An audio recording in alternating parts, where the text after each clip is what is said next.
Hello viewers, অচেতনতার free coaching চ্যানেলে তোমাদের সকলকে স্বাগত জানাই। আজকের এই ক্লাসে তোমরা যারা ক্লাস 11 এ পড়ছো, একাদশ শ্রেণীতে সেকেন্ড সেমিস্টারে, তোমাদের ইতিহাস সাবজেক্টের তৃতীয় অধ্যায়ের একটি ইম্পর্টেন্ট প্রশ্ন, পর্তুগালের নৌ অভিযান বা সামুদ্রিক অভিযান।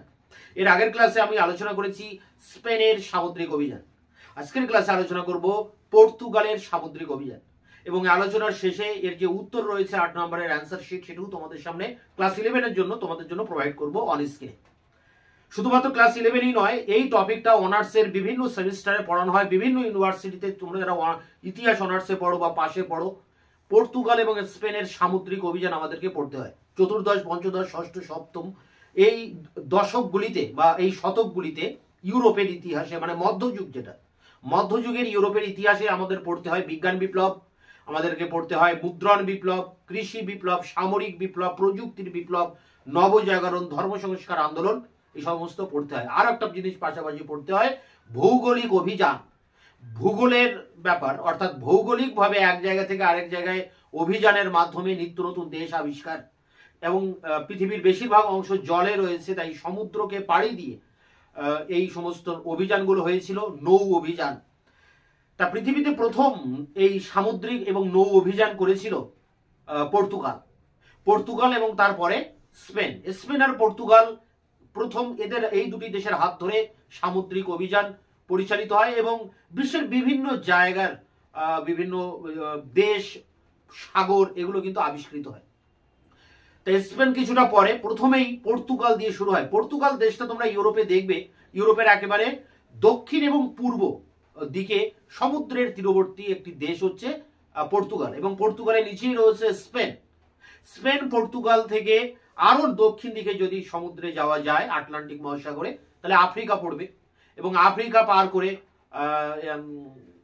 পড়বে দক্ষিণ প্রান্ত, এবং ডান দিকে গেলে আটলান্টিক পার করে পড়বে আমেরিকা মহাদেশ, আমেরিকা মহাদেশ পার করলে পড়বে পশ্চিম দিকে প্রশান্ত মহাসাগর। তোমরা ইউরোপের মানচিত্র অবশ্যই একবার দেখে নেবে, তাহলে তোমাদের এই স্পেন এবং পর্তুগাল কিভাবে ভৌগোলিক অভিযানগুলো করেছিল খুব সহজ হবে। আজকাল ইন্টারনেটের এর যুগে একেবারে হাতে মোবাইলে তোমরা দেখে নিতে পারো যাও পর্তুগালের ম্যাপটা বা স্পেনের ম্যাপটা, এবং তাহলে বুঝতে পারবে যে স্পেন এবং পর্তুগাল কোন কোন জায়গায় কিভাবে এই অজানা সমুদ্রের নাবিকরা মৃত্যু ভয়কে উপেক্ষা করে, জীবনকে বাজি রেখে অজানা সমুদ্রের নিত্য নতুন জ্ঞান আহরণের জন্য, অজানাকে জানার জন্য তারা পাড়ি দিয়েছিল মাসের পর মাস উদ্দেশ্যহীনভাবে এই গভীর সমুদ্রে, এবং নিত্য নতুন দেশ আবিষ্কার করেছিল। এই দেশ আবিষ্কার করার নেশায় মত্ত হয়ে নাবিকরা এই অজানা সমুদ্রে পাড়ি দিয়ে বিভিন্ন জায়গা তারা আবিষ্কার করেছে। তাই এর আগের ক্লাসে আমরা যদি একটু ব্যাকে যাই, তাহলে দেখবো যে স্পেনের সামুদ্রিক অভিযান। স্পেন এবং পর্তুগাল এই দুটি দেশ হচ্ছে সমুদ্র তীরবর্তী অঞ্চল, ইউরোপের সমুদ্র তীরবর্তী অঞ্চলে অবস্থিত। এই জায়গাটাকে বলা হয় আইবেরীয় উপদ্বীপ। এর তিন দিকে সমুদ্র থাকায় এটাকে উপদ্বীপ বলা হয়, আইবেরীয় উপদ্বীপ। যেমন ভারতবর্ষেরও তিন দিকে জল থাকায় কিন্তু ভারতবর্ষকে উপমহাদেশ বলা হয়, ঠিক সেই রকম এই আইবেরীয় উপদ্বীপের দুই গুরুত্বপূর্ণ দেশ স্পেন এবং পর্তুগাল। তো এর আগের ক্লাসে আমরা স্পেনের সামুদ্রিক অভিযানে দেখেছিলাম যে স্পেনের হয়ে ইতালির নাবিক ক্রিস্টোফার কলম্বাস, তিনি পশ্চিম দিকে অভিযান করেন এবং আমেরিকার দক্ষিণ প্রান্ত, দক্ষিণ আমেরিকা তিনি আবিষ্কার করেন। বাহামা দ্বীপপুঞ্জ গিয়ে তিনি উপস্থিত হন, ওয়েস্ট ইন্ডিজ, ক্যারিবিয়ান অঞ্চল, এই সমস্ত জায়গা তিনি আবিষ্কার করেছিলেন। এছাড়া আরো কয়েকজন নাবিকের কথা আমরা স্পেনের ক্ষেত্রে দেখেছি। ভাস্কো নুনিস ডি বালবোয়া, তার কথা আমরা জানি, তিনি প্রশান্ত মহাসাগর পর্যন্ত পাড়ি দিয়েছিলেন আমেরিকা পার করে, আরো পশ্চিম দিকে তিনি অগ্রসর হয়েছিলেন। এছাড়া হারমান্ডো কার্টেসের নাম আমরা জানি, স্পেনের এক বিখ্যাত দুর্ধর্ষ নাবিক, যিনি মেক্সিকো অভিযান করে মেক্সিকোর যে অ্যাজটেক সভ্যতা তাকে ধ্বংস করে দিয়েছিলেন এবং সেই জায়গা দখল করে নেন। আমরা স্পেনের আরেক নাবিক ফ্রান্সিসকো পিজারো, যিনি পেরু অভিযান করেন এবং পেরুর ইনকা সভ্যতাকে ধ্বংস করে এই যে অঞ্চল দখল করেন। তো এই চারজন নাবিকের কথা আমরা কিন্তু জেনেছি স্পেনের ক্ষেত্রে। কিন্তু পর্তুগাল প্রথমে এই অভিযান শুরু করে, সামুদ্রিক অভিযান, এবং পর্তুগালের অনেক নাবিক কিন্তু সামুদ্রিক অভিযান করে এবং অনেক জায়গা তারা দখল করে বা সেই সমস্ত দেশ আবিষ্কার করে। তা প্রথমে কেন এই পর্তুগাল এই সামুদ্রিক অভিযান করলো, বা এই সামুদ্রিক অভিযানের পিছনে প্রধান উদ্দেশ্যটা কি বা কারণটা কি, এটা আমাদের আগে জানতে হয়। তাই এক্ষেত্রে একটা ইম্পর্টেন্ট প্রশ্ন তোমাদের রয়েছে, আমি এর আগের ক্লাসে আলোচনা করেছি, ভৌগোলিক অভিযানের উদ্দেশ্য কি। ভৌগোলিক অভিযান স্পেন পর্তুগাল করে, তাদের যা উদ্দেশ্য সেটাই হচ্ছে ভৌগোলিক অভিযানের উদ্দেশ্য ছিল। তা উদ্দেশ্যের ক্ষেত্রে ঐতিহাসিকরা অনেক উদ্দেশ্য দেখেছেন, তার মধ্যে কিন্তু মূল তিনটি লক্ষ্যকে সামনে নিয়ে এসেছেন, যে এই তিনটি বিষয়ের জন্যই সামুদ্রিক অভিযান হয়েছিল। এবং সেই তিনটি বিষয়কে ইংরেজিতে বলা হচ্ছে 3G প্ল্যান। 3G প্ল্যানটা কি? ফার্স্ট জি গড বা গোল্ড মানে স্বর্ণ, সেকেন্ড জি গড মানে ঈশ্বর বা ধর্ম, এবং থার্ড যেটা রয়েছে জি সেটি হচ্ছে গ্লোরি মানে গৌরব। গোল্ড, গড, গ্লোরি, স্বর্ণ, ধর্ম এবং মর্যাদা বা গৌরব, গ্লোরি মানে গৌরব। এই তিনটি উদ্দেশ্যকে সামনে রেখে এই সমস্ত সামুদ্রিক অভিযানগুলো হয়েছিল। সোনা আহরণ করার জন্য, বিভিন্ন জায়গা আবিষ্কার করে সোনা লুট করে আনার জন্য সোনার খোঁজার তাগিদে এই সামুদ্রিক অভিযান হয়েছিল। এটা ছিল প্রথম লক্ষ্য, প্রথম জি এটা গোল্ড। তারপর সেকেন্ড জি গড, অর্থাৎ খ্রিস্টান ধর্মকে সারা পৃথিবী ব্যাপী ছড়িয়ে দেওয়া বা নিত্য নতুন দেশ আবিষ্কার করে সেখানকার মানুষকে খ্রিস্টান ধর্মে দীক্ষিত করার উদ্দেশ্যে এই ধর্মকে সামনে রেখে এই অভিযানটা পরিচালনা করা হয়। আর ছিল গ্লোরি, অর্থাৎ স্পেন পর্তুগালের মতো ইউরোপের দেশগুলো যারা এই সামুদ্রিক অভিযান করেছিল তাদের লক্ষ্য ছিল নিত্য নতুন দেশ জয় করে সাম্রাজ্য বিস্তার করে নিজেদের সম্মান, মর্যাদা, গৌরবকে আরো বেশি তুলে ধরা। অর্থাৎ গড, গোল্ড, গ্লোরি এই 3G প্ল্যানের জন্যই সামুদ্রিক অভিযানগুলো হয়েছিল। কিন্তু এগুলো বাদেও মূল এই তিনটি বিষয় হচ্ছে মূল লক্ষ্য। আরো কিছু লক্ষ্য ছিল, যেমন প্রথমে দেখো কারণ হিসেবে আমরা এখানে দেখছি বোর্ডে যেটা রয়েছে, বোর্ডে কি রয়েছে আমরা একবার দেখে নিই। একাদশ শ্রেণী ইতিহাস সেকেন্ড সেম, পর্তুগালের সামুদ্রিক অভিযান। পর্তুগাল একটা দেশ, সামুদ্রিক অভিযান করে সমুদ্রে জাহাজ নিয়ে নাবিকেরা পাড়ি দেয় নিত্য নতুন দেশ জানার উদ্দেশ্যে। সেই সামুদ্রিক অভিযান নিয়েই আমাদের আলোচনা। প্রথমে কারণ, পূর্ব দিকে সম্প্রসারণ। পর্তুগাল কোন দিকে সম্প্রসারণ করেছিল? পূর্ব দিকে। পর্তুগাল থেকে তার পূর্ব দিকে সে এসেছিল, অর্থাৎ এশিয়া মহাদেশের দিকে সে ধাবিত হয়েছিল। কেন এশিয়ার দিকে ধাবিত হলো, পশ্চিম দিকে কেন গেল না? এর আগের ক্লাসে স্পেনের সামুদ্রিক অভিযানে আমরা দেখেছি যে স্পেন আর পর্তুগালের মধ্যে যখন এই সামুদ্রিক অভিযান করা নিয়ে কে কোন দিকে যাবে এটা নিয়ে যে দ্বন্দ্ব শুরু হয়, তখন যে ধর্মগুরু ছিলেন খ্রিস্টান ধর্মের পোপ, সেই পোপ ষষ্ঠ আলেকজান্ডার, তিনি একটা নির্দেশনামা জারি করে 1514 নাগাদ তিনি বলে দেন যে স্পেন পশ্চিম দিকে রওনা দেবে আর পর্তুগাল যাবে পূর্ব দিকে। তাই এই পোপের কথাকে মান্যতা দিয়ে পর্তুগাল পূর্ব দিকে সম্প্রসারণ করেছিল। এরপরে দেখো রয়েছে রাজনৈতিক সুস্থিতি। তো স্পেনে দীর্ঘদিন শান্তি বজায় ছিল, কোনো তেমন যুদ্ধ ছিল না, রাজা শান্তিতে দেশ শাসন করছিলেন, দেশের মধ্যে একটা সুন্দর পরিস্থিতি ছিল। তাই তারা এই সামুদ্রিক অভিযানের দিকে মনোনিবেশ করার একটা সময় রাজা পেয়েছিলেন। সোনার অভাব, স্পেনে এই সময় পর্তুগালে সোনার ঘাটতি দেখা দেয়, ফলে সোনার কিছু দরকার হয়ে পড়ে। এই সোনার খোঁজে পর্তুগাল সামুদ্রিক অভিযান করে। নৌ দক্ষতা, তাই ইউরোপের সমুদ্র তীরবর্তী যে সমস্ত দেশ, Netherland, France, Spain, Portugal, Italy, Greece, এই সমস্ত দেশগুলো সমুদ্রের তীরবর্তী, তাই এরা প্রথম থেকেই নৌবিদ্যায় খুবই পারদর্শী। সমুদ্রে জাহাজ চালানো, নৌবিদ্যা, এই সমস্ত ব্যাপারে এরা খুবই পারদর্শী নাবিকরা এখানে রয়েছেন। এই নৌ দক্ষতার কারণে সামুদ্রিকভাবে অভিযান করা তাদের মধ্যে অনেকটা সুবিধা হয়, তাদের অনেকটা সাহস যোগায় নিজেদের। এছাড়া রয়েছে ইসলামের মোকাবিলা, খুব ইম্পর্টেন্ট একটা কারণ। সেই 3Gর মধ্যে গড ব্যাপারটা এখানে চলে আসছে। খ্রিস্টান ধর্মকে কেন প্রচার করার প্রয়োজন হয়েছিল? 1453 খ্রিস্টাব্দে অটোমান তুর্কিরা আফ্রিকা থেকে ইউরোপে প্রবেশ করে, কনস্টান্টিনোপল দখল করে নেয়। কারণ এই সময় যে পশ্চিম রোমান সাম্রাজ্যের রাজধানী, রোমান সাম্রাজ্য ছিল ইউরোপে, তো ইউরোপের যে রোমান সাম্রাজ্য, সেই সাম্রাজ্যের রাজধানী মানে পূর্ব দিকের রাজধানীটা ছিল কনস্টান্টিনোপলে। যে কনস্টান্টিনোপল থেকে বসফরাস প্রণালী পার করলেই আফ্রিকা, এশিয়া মহাদেশের ভূখণ্ড, সেখানে তুর্কিরা রাজত্ব করত। সেই তুর্কিরা এই বসফরাস প্রণালী পার করে এই পশ্চিম রোমান সাম্রাজ্যের রাজধানী কনস্টান্টিনোপল দখল করে নেয়। ফলে এই অঞ্চলে ইসলাম ধর্ম প্রবেশ করে আরব এবং তুর্কিদের হাত ধরে 1453-তে, এবং ইউরোপে ইসলাম ধর্ম প্রসারিত হতে থাকে, স্পেন দেশে প্রসারিত হতে থাকে। তখন এই ধর্মকে প্রতিহত করে খ্রিস্টান ধর্মকে প্রচার করাটা খুব জরুরি এবং দরকার হয়ে পড়েছিল। তাই ইসলাম ধর্মকে প্রসার রোধ করা এবং খ্রিস্টান ধর্মকে প্রচার করার উদ্দেশ্য নিয়ে এই সামুদ্রিক অভিযানগুলো হয়। তাহলে সামুদ্রিক অভিযানের কারণগুলো কি আছে? পূব দিকে সম্প্রসারণ করতে হয়েছে, রাজনৈতিক সুস্থিতি আছে, সোনার অভাব বা সোনার ঘাটতি মেটানোর জন্য, এছাড়া নৌ দক্ষতা ছিল তাদের, এবং ইসলামকে মোকাবিলা করার উদ্দেশ্য নিয়ে সামুদ্রিক অভিযানগুলো পরিচালিত হয়। স্পেনের সামুদ্রিক অভিযানের দিকে যদি আমরা দেখি, তা দেখব ক্রিস্টোফার কলম্বাস তিনি দক্ষিণ আমেরিকা আবিষ্কার করেন। এছাড়া ভাস্কো নুনিস ডি বালবোয়া যিনি প্রশান্ত মহাসাগরে পৌঁছেছিলেন। এছাড়া হারমান্ডো কার্টেস যার নাম পাই, যিনি মেক্সিকোর অ্যাজটেক সভ্যতা ধ্বংস করে জয় করেন। এছাড়া রয়েছে ফ্রান্সিসকো পিজারো যিনি পেরুর ইনকা সভ্যতা ধ্বংস করেছিলেন। অর্থাৎ 4 জন নাবিকের কথা আমরা জানতে পারছি স্পেনের ক্ষেত্রে।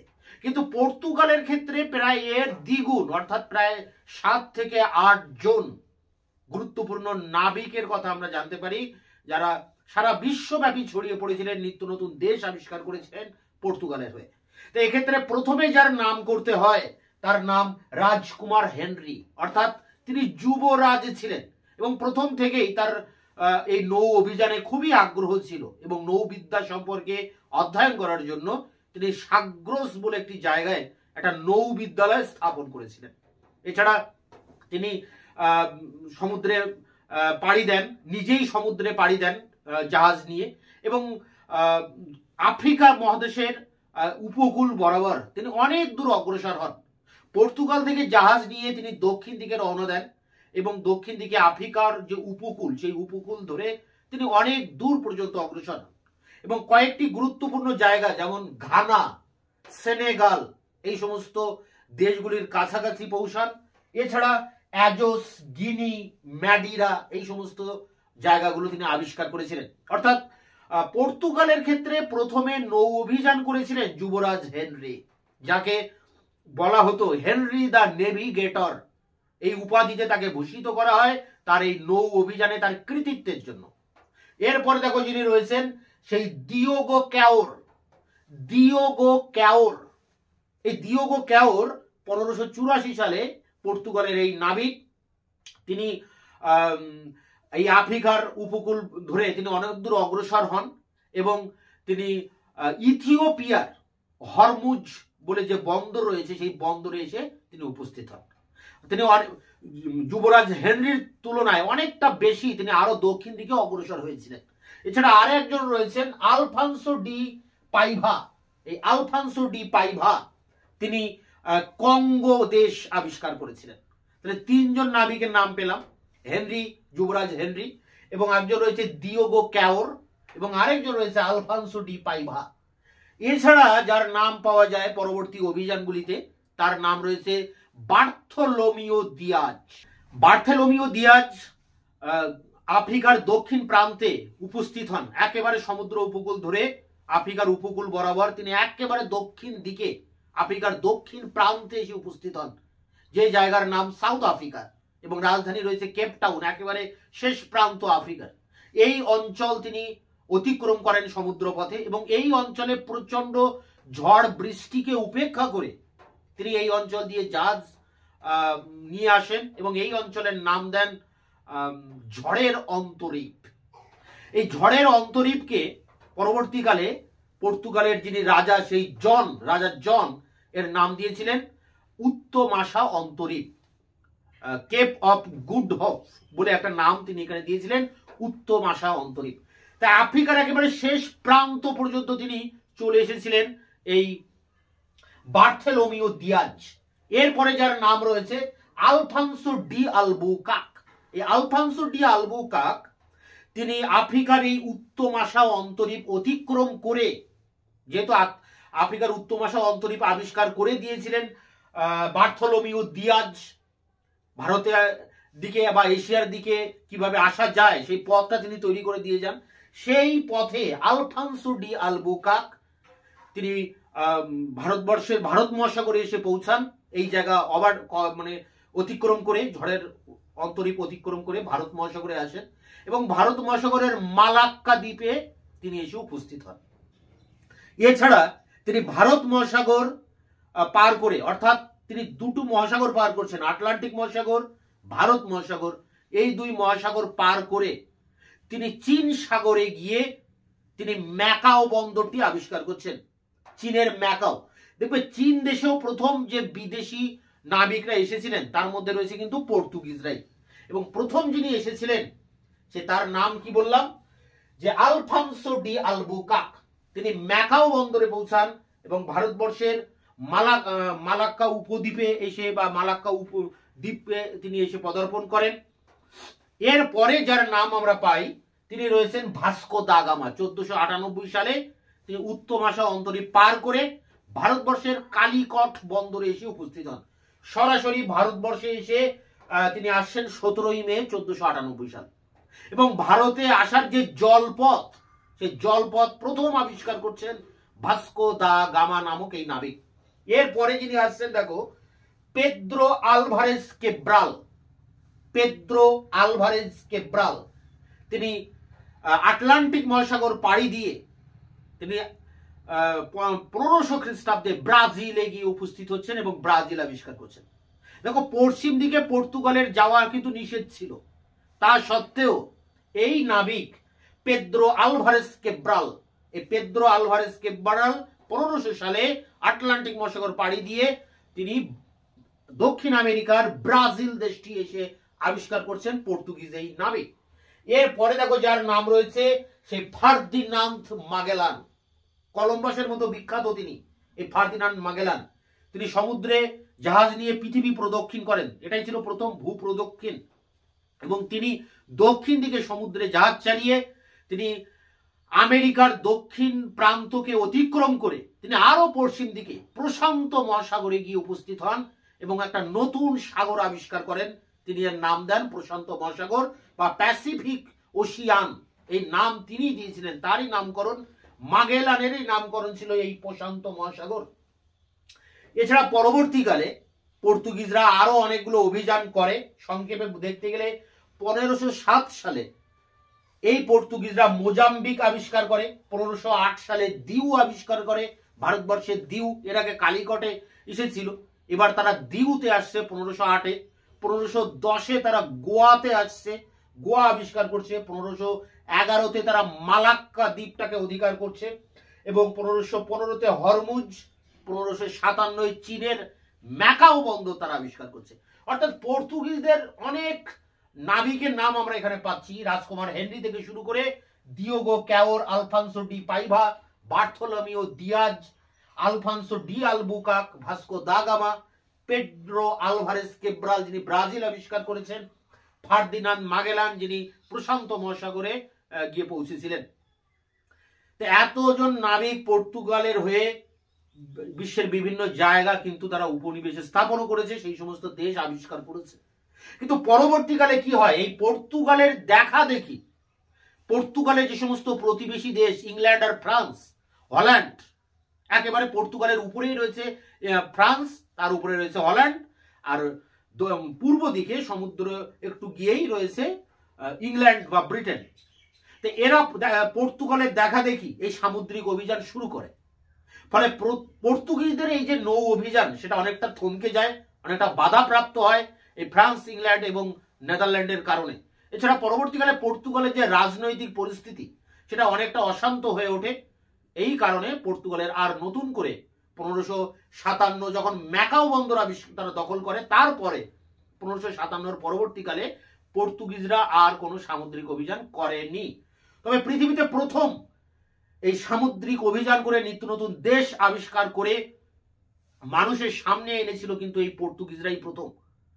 তাই এদের নাম আমাদেরকে মনে রাখতে হয়। এই সমস্ত দুর্ধর্ষ নাবিকরা পৃথিবী বিখ্যাত, ইতিহাস বিখ্যাত হয়ে আছে। এর যে প্রপার 8 নম্বরের যে কোশ্চেন অ্যান্সার 11-এর জন্য সেই নোটসটা আমি এবার অন স্ক্রিনে তোমাদের সামনে তুলে ধরছি। একাদশ শ্রেণী ইতিহাস, দ্বিতীয় সেমিস্টার, তৃতীয় অধ্যায়। পর্তুগালের সামুদ্রিক অভিযান সম্পর্কে আলোচনা করো, অথবা পঞ্চদশ শতক থেকে পর্তুগালের ভৌগোলিক সম্প্রসারণের কারণ উল্লেখ করো। মার্কস 8।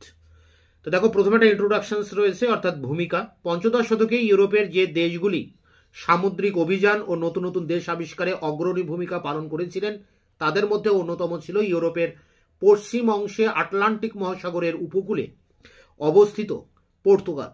বাণিজ্যিক উচ্চাকাঙ্ক্ষা, নতুন পথের সন্ধান লাভ, নবজাগরণ, বৈজ্ঞানিক আবিষ্কার, খ্রিস্ট ধর্মের প্রচার, শাসকদের পৃষ্ঠপোষকতা পর্তুগিজদের সামুদ্রিক অভিযানে উৎসাহিত করে তোলে। এবার দেখো, মূল বিষয়তে আসবো, সেটি হচ্ছে পর্তুগালের সামুদ্রিক অভিযানের কারণ। প্রথমে রয়েছে পূর্ব দিকে সম্প্রসারণ। পোপের নির্দেশ বলে পর্তুগাল পশ্চিম দিকের আটলান্টিক মহাসাগরে অভিযান শুরু করায় তার সাফল্যের সম্ভাবনা বাড়ে, কারণ এর ফলে পশ্চিম দিকে প্রতিদ্বন্দ্বীহীন উন্মুক্ত সমুদ্রের অপর প্রান্তে পৌঁছানোর সুযোগ তৈরি হয়। পয়েন্ট দেখো, রাজনৈতিক সুস্থিতি। পঞ্চদশ ও ষোড়শ শতক জুড়ে পর্তুগালের রাজনৈতিক শান্তি ও সুস্থিতি অবস্থান করেছিল। এর ফলে পর্তুগাল এই সময় সমুদ্র অভিযানে যথেষ্ট মনোনিবেশ করার সুযোগ পেয়েছিল। এরপরে সোনার অভাব। এই সময় সোনার অভাব দেখা দিলে পর্তুগালকে বৈদেশিক সোনা ও অর্থ সম্পদ আহরণ করে তাদের অর্থনৈতিক সমৃদ্ধি ঘটানোর উদ্যোগ নিতে হয়েছিল। এই উদ্দেশ্যে তারা সমুদ্রাভিযানের পথ বেছে নিয়েছিল। এরপরে নৌ দক্ষতা। আটলান্টিক মহাসাগরের উপকূলে অবস্থিত পর্তুগালের নৌ দক্ষতা ছিল যথেষ্ট বেশি। এই দক্ষতাকে কাজে লাগানোর ক্ষেত্রে সমুদ্র অভিযান ছিল বাস্তব পদক্ষেপ। এরপরে রয়েছে শেষ যে কারণ, ইসলামের মোকাবিলা। পর্তুগালের নাবিক রাজকুমার হেনরির আফ্রিকায় সম্প্রসারণের অন্যতম উদ্দেশ্য ছিল সেখানে ইসলামের মোকাবিলা করা। পয়েন্ট দেখো, যেটা রয়েছে পর্তুগালের সামুদ্রিক অভিযানের বিবরণ। এতক্ষণ কারণ আলোচনা করলাম, এবার সামুদ্রিক যে অভিযানগুলো হয়েছিল। দেখো, প্রথম অভিযানের সূচনা। পর্তুগিজরা পঞ্চদশ শতকে ভৌগোলিক সম্প্রসারণের উদ্যোগ নেয়। পর্তুগালের নাবিকরা মূলত পূর্ব দিকে তাদের সামুদ্রিক অভিযান পাঠিয়েছিল এবং এক শতকের মধ্যেই তারা বিশ্বের বিভিন্ন দেশে নিজেদের আধিপত্য প্রতিষ্ঠা করেছিল। তারা প্রথমে 1415 খ্রিস্টাব্দে আফ্রিকার কিউটা দখল করে। 2 নম্বর যেটা রয়েছে, দেখো, অভিযানে নাবিকদের অবদান। এবার বিভিন্ন নাবিকদের নাম এখানে পরপর আসবে। এক হচ্ছে রাজকুমার হেনরি। হেনরি দ্য নেভিগেটর ছিলেন সামুদ্রিক অভিযানের অন্যতম পথিকৃৎ। তিনি দক্ষিণ সমুদ্রের বহুদূর অঞ্চল পর্যন্ত ও আফ্রিকার উপকূলে সামুদ্রিক অভিযান চালান এবং অ্যাজোস, গিনি, ম্যাডিরা ও অন্যান্য কিছু স্থান অধিকার করেন। এই সময় পর্তুগিজ জাহাজ আফ্রিকার সেনেগাল নদী এবং 1471 ঘানার নিকটবর্তী অঞ্চলে পৌঁছে যায়। তিনি সাগ্রেস নামে একটি নৌ বিদ্যালয় প্রতিষ্ঠা করেন। দিওগো ক্যাওর ও আলফান্সো ডি পাইভা। পর্তুগিজ নাবিক দিওগো ক্যাওর 1484 খ্রিস্টাব্দে আফ্রিকার কঙ্গো আবিষ্কার করেন। 1487 খ্রিস্টাব্দে আলফান্সো ডি পাইভা ইথিওপিয়ায় পৌঁছান। তাদের যাত্রাপথ পরবর্তী অভিযাত্রীদের সুবিধা করে দেয়। এরপরে রয়েছে বার্থেলোমিও দিয়াজ। নাবিক বার্থেলোমিও দিয়াজ 1486 খ্রিস্টাব্দের মধ্যে প্রচন্ড ঝড় বৃষ্টি উপেক্ষা করে আফ্রিকা মহাদেশের দক্ষিণতম প্রান্তে পৌঁছান এবং এই অঞ্চলের নাম দেন ঝড়ের অন্তরীপ। পরে পর্তুগালের রাজা দ্বিতীয় জন এর নামকরণ করেন উত্তমাশা অন্তরীপ। বার্থেলোমিও দিয়াজের জাহাজ উত্তমাশা অন্তরীপ অতিক্রম করে ভারত মহাসাগরে এসে পৌঁছায়। এরপরে যে নাবিক গিয়েছিল আলফান্সো ডি আলবুকাক। পর্তুগিজ নাবিক আলবুকাক ইথিওপিয়ার নিকটবর্তী হরমুজ বন্দর এবং ভারত মহাসাগরের নিকটবর্তী মালাক্কা দখল করেন। তিনি চীনের ম্যাকাও বন্দরে পর্তুগিজের বাণিজ্য কেন্দ্র স্থাপন করেন। Point, Vasco da gamma. Portuguese নাবিক ভাস্কো দা গামা উত্তম আশা অন্তরীপ অতিক্রম করে 1497 17 মে ভারতের কালিকট বন্দরে পৌঁছানোর মধ্য দিয়ে ভারতে আসার জলপথ আবিষ্কার করেন। পয়েন্ট রয়েছে, দেখো, পেদ্রো আলভারেজ কেব্রাল। নাবিক কেব্রাল আটলান্টিক মহাসাগর পাড়ি দিয়ে 1500 খ্রিস্টাব্দে ব্রাজিলে পদার্পণ করেন। পর্তুগিজ নাবিকরা পশ্চিম ভারতীয় দ্বীপপুঞ্জের দিকেও অগ্রসর হয়। ফার্দিনান্দ মাগেলান। পর্তুগিজ নাবিক ফার্দিনান্দ ম্যাগেলান পর্তুগিজ নৌবাহিনীতে কর্মজীবন শুরু করলেও পরবর্তী জীবনে স্পেনে চলে যান। স্পেনের সম্রাট পঞ্চম চার্লসের পৃষ্ঠপোষকতায় 1515 খ্রিস্টাব্দের আগস্ট মাসে মাগেলানের নেতৃত্বে 5টি জাহাজ স্পেন থেকে রওনা হয়। আটলান্টিক পেরিয়ে দক্ষিণ আমেরিকার দক্ষিণতম বিন্দু অতিক্রম করে জাহাজগুলি প্রশান্ত মহাসাগরে পৌঁছায়। প্যাসিফিক ওশান বা প্রশান্ত মহাসাগর নামটি ম্যাগেলানই করেন। পথে ম্যাগেলানের মৃত্যু হলেও তার সঙ্গীরা এশিয়া ও আফ্রিকার নানা বন্দর ছুঁয়ে শেষ পর্যন্ত স্পেনে পৌঁছান। এটি ছিল মানুষের প্রথম ভূপ্রদক্ষিণ। পরবর্তীকালের অভিযান। পর্তুগিজ নাবিকরা পরবর্তীকালে 1507 খ্রিস্টাব্দে মোজাম্বিক, 1508 খ্রিস্টাব্দে দিউ, 1510 খ্রিস্টাব্দে গোয়া, 1511 খ্রিস্টাব্দে মালাক্কা, 1515 খ্রিস্টাব্দে হরমুজ, 1557 খ্রিস্টাব্দে মাকাও প্রভৃতি স্থানে পৌঁছে যায়। এরপরে রয়েছে দেখো ফলাফল, শেষ পয়েন্ট এটি। পরবর্তীকালে স্পেন, হল্যান্ড, ইংল্যান্ড, ফ্রান্স প্রভৃতি দেশ সমুদ্র অভিযানে অংশ নিতে শুরু করলে সমুদ্রে পর্তুগালের আধিপত্য কমতে থাকে। এরপর পর্তুগালের রাজনৈতিক গোলযোগ শুরু হলে তাদের সামুদ্রিক অভিযানও বিশেষভাবে ব্যাহত হয়। এই ছিল পর্তুগালের সামুদ্রিক অভিযান। এটি সংগ্রহ করে পরীক্ষার প্রস্তুতি নাও। দেখা হচ্ছে অন্য কোনো ভিডিও ক্লাসে। ততক্ষণে চ্যানেলকে তোমরা সাবস্ক্রাইব করে রাখবে, বন্ধুদের কাছে শেয়ার করবে এবং ভিডিওটি ভালো লাগলে অবশ্যই এটা লাইক দেবে।